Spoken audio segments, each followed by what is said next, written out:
Yeah, what up? It's the Kid Cool G. We live at Club HU. I'm popping some rose bottles. So Poppy ENT, the management. You already know, tonight I got one of the biggest Haitian baller in the building with me. You already know how we do it, man.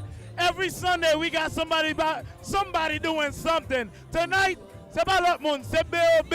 N'est pas Jonville, c'est B.O.B. Et ma main T-Bob. T-Bob, ça qu'a fait. Nous poser. Gain money. Déjà, contre qui j'en lié. Next ça, on fait l'argent propre. Là, il y a un bluff là-dedans. L'argent propre. L'argent tellement propre, il y a un fab là-dedans. Ça qu'a fait, T-Bob. Just let them boys know I'm ready. Let them boys know I'm ready.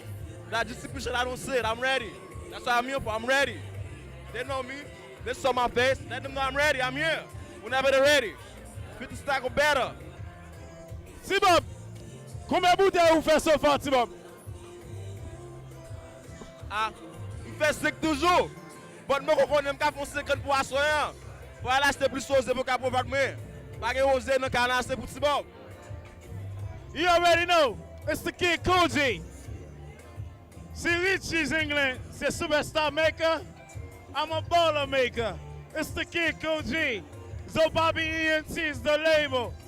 We out of here, baby. No, look. Yo, Mr. C'est bouteille after bouteille. Bouteille, ça va quand même finir, la mouvons l'autre. Où est-ce que j'en vais yo fait? Bon, pour monter mon yo, que bon ici, monsieur pas un problème l'argent. Si Bob, ou pas un problème l'argent, pas caméraman dans ce dos-là. Hey, T-Bob, pas un problème ça.